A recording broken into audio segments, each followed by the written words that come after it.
कि हम बात कर रहे हैं लालू प्रसाद यादव जी का सुपुत्र तेजस्वी प्रसाद यादव जी का। इन्होंने अभी चुनाव प्रचार में एक भाषण देते नजर आ रहे हैं, तो ऐसा नजर आ रहा है कि लगता है कि इस पे कोई इन पे कोई कार्रवाई हो सकता है।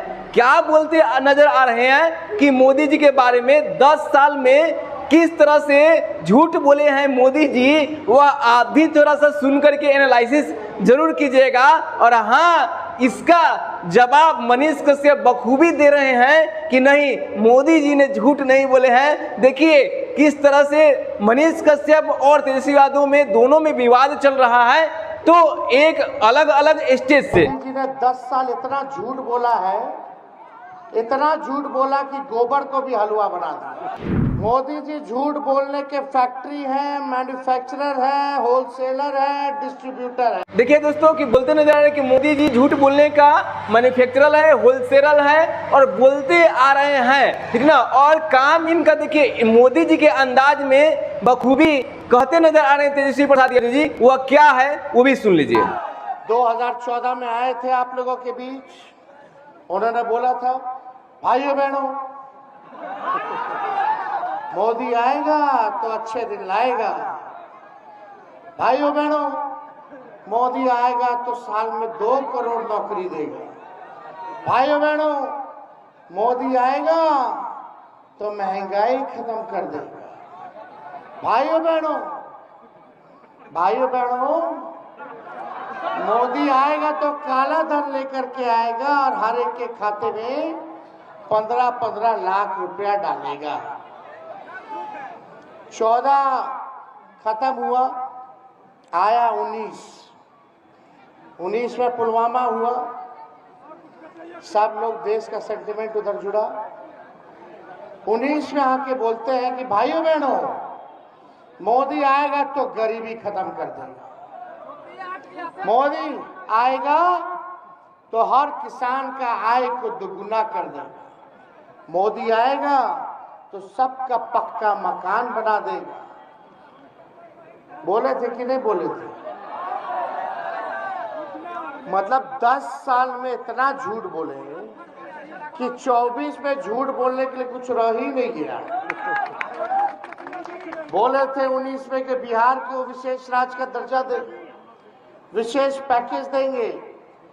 आज हम पूछने आए हैं। आपने तो तेजस्वी प्रसाद यादव का वो क्लिप देख लिया दोस्तों, जिसमें तेजस्वी प्रसाद यादव मोदी जी को कहते नजर आ रहे हैं कि 10 साल में क्या थे, तो सिर्फ और सिर्फ झूठ बोले हैं मोदी जी। लेकिन मैं बता दूं कि तेजस्वी प्रसाद यादव के बहुत ही बड़े विपक्ष अब विपक्ष कहे जाएंगे दोस्तों। क्यों? क्योंकि अब भाजपा से ज्वाइन कर गए हैं। उस समय तो एक यूट्यूबर थे, लेकिन अब भाजपा के एक नेता है दोस्तों जिनका नाम है मनीष कश्यप। और मनीष कश्यप भी बहुत ही बखूबी जवाब देते नजर आ रहे हैं। रोजगार या राष्ट्रवाद?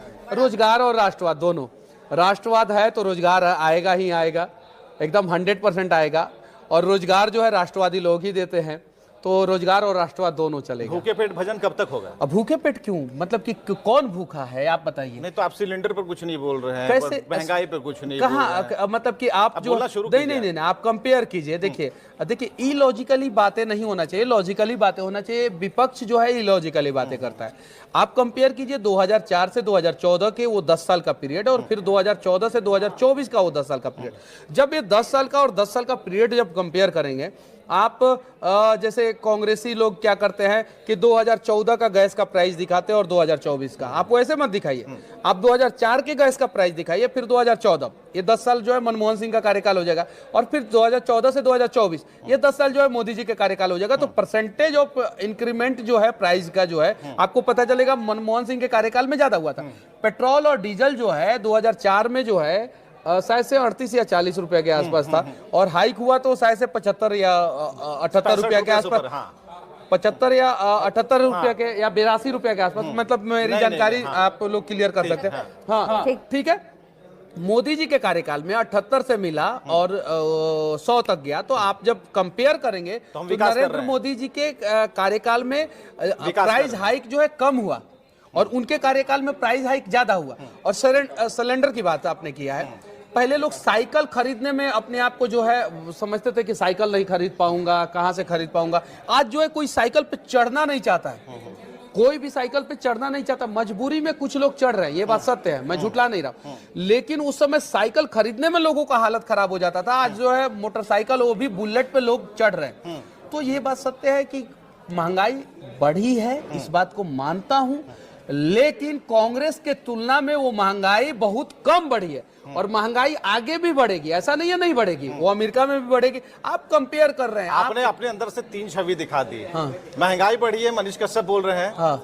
महंगाई पर कंट्रोल वाली बात मोदी जी की है, बीजेपी नेता मनीष कश्यप बोल रहे हैं। हाँ। आगे इसको थोड़ा कंट्रोल कर लेंगे। नहीं, अभी भी कंट्रोल है। हाँ। देखिए, मैंने ये नहीं बोला है कि आउट ऑफ कंट्रोल है, अभी भी कंट्रोल है, अभी भी आउट ऑफ कंट्रोल नहीं है। कांग्रेस के सरकार से जब तुलना करेंगे तो बीजेपी के सरकार में महंगाई बहुत कम बढ़ती है। आप अपने डिस्प्ले पे आप लोगों के पास अब बड़ा बड़ा टीवी हो गया है, मैक्स अप का या बहुत सारी कंपनियों का टीवी हो गया, आप लगाइए डिस्प्ले पे और लॉजिकली दिखाइए 2004 से 2014 का तुलना कीजिए और फिर 2014 से 2024 का तुलना कीजिए, तो आपको पता चलेगा कि ये कंपैरिजन, ये कंपैरेटिविटी, ये सारी चीजें विपक्ष नहीं कर पाता है। नहीं कर पाता, नहीं, विपक्ष जो है गुमराह। दोस्तों, जब पूछा गया है कि रोजगार की राष्ट्रवाद, तो मनीष कश्यप बोलते नजर आ रहे हैं कि ये दोनों साथ चलेगा तब विकास होगा देश का। अगर राष्ट्रवाद पहले रहेगा तो रोजगार उसके पीछे अवश्य आएगा। दोस्तों, तो ये बोलते नजर आ रहे हैं। इतना ही नहीं, बहुत कुछ समझाया भी है कि देखिए 10 साल के कार्य में मोदी जी का क्या क्या विकास हुआ है, वह आप खुद से देख करके आप एनालिसिस करके आपका क्या राय है वह आप अपना विचार मेरे कमेंट बॉक्स में छोड़ते जाइएगा।